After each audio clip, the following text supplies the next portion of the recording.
Hi hello ನಮಸ್ತೆ. ನಾನು ನಿಮ್ಮ ಅವಿನಾಶ್. ನೀವು ನೋಡ್ತಾ ಇದ್ದೀರಾ ಪ್ರಾರಬ್ಧ ಚಾನಲ್. ಸೊ ರೈಟ್ ನಾವು ನಾನೀಗ ದೊಡ್ಡಬಳ್ಳಾಪುರದಲ್ಲಿದ್ದೀನಿ.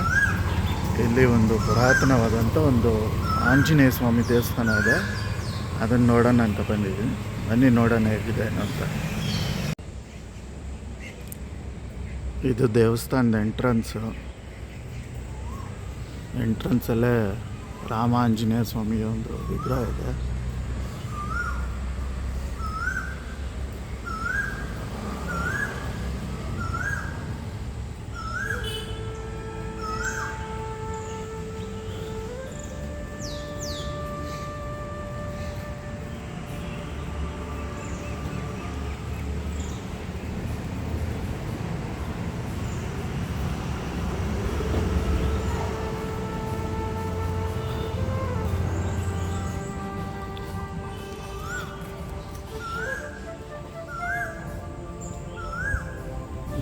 ಕಟ್ಟೆ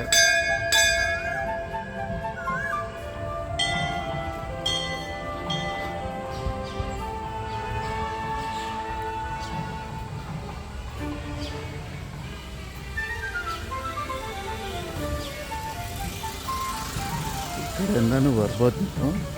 ಆ್ಯಂಡ್ ಇಲ್ಲೆಲ್ಲ ಪಾರ್ಕಿಂಗ್ ಮಾಡಿದ್ದಾರೆ, ನೋಡ್ಬೋದು.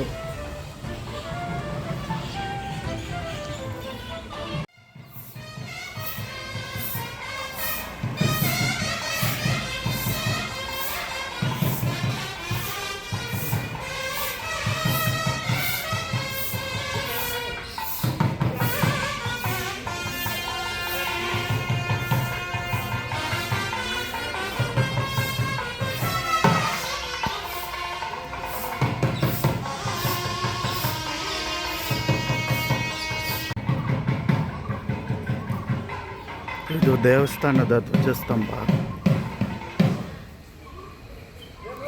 ಮತ್ತು ನಾಗರಕಟ್ಟೆ ಇದೆ. ಇಲ್ಲಿ ನೆಲದ ಆಂಜನೇಯ ಸ್ವಾಮಿ ದೇವಸ್ಥಾನ ಇದು.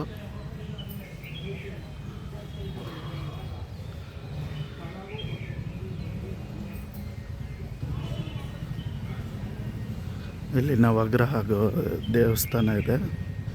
ಸೊ ಈ ದೇವಸ್ಥಾನವನ್ನು ನೆಲದ ಆಂಜನೇಯ ಸ್ವಾಮಿ ದೇವಸ್ಥಾನ ಅಂತ ಏನಕ್ಕೆ ಅಂತಾರೆ ಅಂದರೆ, ತುಂಬ ವರ್ಷಗಳ ಹಿಂದೆ ಈ ಜಾಗದಲ್ಲಿ, ಈಗ ದೇವಸ್ಥಾನ ಏನಿದೆ ಅಲ್ಲ, ಆ ಜಾಗದಲ್ಲಿ ಹೊಲ ಇತ್ತಂತೆ. ಸೊ ಆ ಹೊಲದಲ್ಲಿ ಮಣ್ಣಿನ ದಿಬ್ಬ ಇತ್ತಂತೆ. ಸೊ ಆ ಮಣ್ಣಿನ ದಿಬ್ಬನ ಕ್ಲಿಯರ್ ಮಾಡೋದಕ್ಕೆ ಅಂತ ರೈತರು ಇಲ್ಲಿ ಅಗೆಯೋಕ್ಕೆ ಸ್ಟಾರ್ಟ್ ಮಾಡ್ತಾರೆ. ಅಗ್ದಾಗ ಇಲ್ಲಿ ದೇವಸ್ಥಾನ ಸಿಗುತ್ತೆ.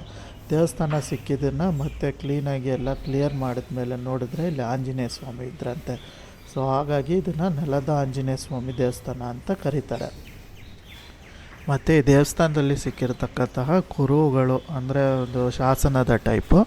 ಸೊ ಅದ್ರ ಪ್ರಕಾರ ಏನಂದರೆ, ಈ ದೇವಸ್ಥಾನ ಕೃಷ್ಣದೇವರಾಯರ ಕಾಲದಲ್ಲಿ ಕಟ್ಟಿಸಿರ್ತಕ್ಕಂಥದ್ದು ಅಂತ ಬಂದಿದೆ. ಹಾಗೆ ಅದ್ರ ಪ್ರಕಾರ ನೋಡಿದ್ರೆ ಇದು 600 ವರ್ಷಕ್ಕಿಂತ ಹಳೆಯದಾದಂಥ ಒಂದು ದೇವಸ್ಥಾನ ಆಗಿದೆ.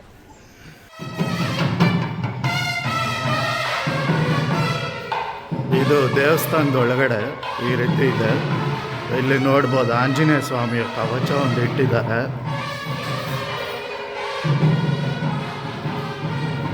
ಆ್ಯಂಡ್ ಇದು ಸೇವಾ ಲಿಸ್ಟು ಮತ್ತು ಪ್ರೈಸಸ್ ಇದೆ.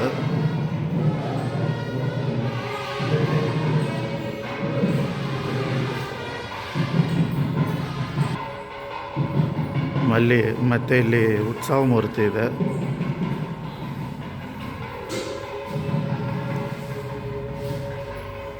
ಸೊ ಒಳಗಡೆ ಈ ಥರ ಇದೆ. ತುಂಬ ಹಳೆಯ ದೇವಸ್ಥಾನ ಇದೆ.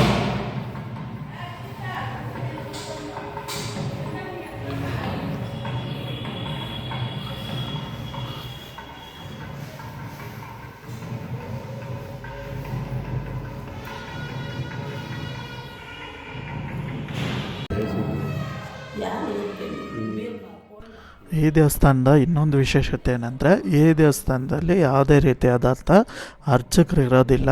ಸೊ ನೀವೇನಾದರೂ ಇಲ್ಲಿಗೆ ಬಂದಾಗ ನೀವೇ ಪೂಜೆ ಮಾಡಿಕೊಂಡು ದೇವ್ರ ದರ್ಶನ ಪಡೆದು ಹೋಗ್ಬೋದು. ಸೊ ಇದಾಗಿತ್ತು ನೆಲದ ಆಂಜನೇಯ ಸ್ವಾಮಿ ದೇವಸ್ಥಾನದ ವಿಡಿಯೋ. ಸೊ ಈ ವಿಡಿಯೋ ನಿಮಗೆ ಹೇಗೆ ಅನ್ನಿಸ್ತು ಏನು ಅಂತ ಕಮೆಂಟ್ ಸೆಕ್ಷನಲ್ಲಿ ನಮಗೆ ತಿಳಿಸಿ. ಮತ್ತೇನಾದರೂ ಡೌಟ್ಸ್ ಇದ್ದರೆ ಕಮೆಂಟ್ ಸೆಕ್ಷನಲ್ಲಿ ತಿಳಿಸಿ, ನಾನು ನಿಮಗೆ ರಿಪ್ಲೈ ಮಾಡ್ತೀನಿ. ಮತ್ತು ಈ ವಿಡಿಯೋ ನಿಮಗೆ ಇಷ್ಟ ಆಗಿದ್ದಲ್ಲಿ ಲೈಕ್ ಮಾಡಿ, ಶೇರ್ ಮಾಡಿ ಮತ್ತು ಸಬ್ಸ್ಕ್ರೈಬ್ ಮಾಡಿ. ಮತ್ತೆ ಸಿಗೋಣ ಇನ್ನೊಂದು ವಿಡಿಯೋದಲ್ಲಿ. ಅಲ್ಲಿವರೆಗೂ ಬಾಯ್.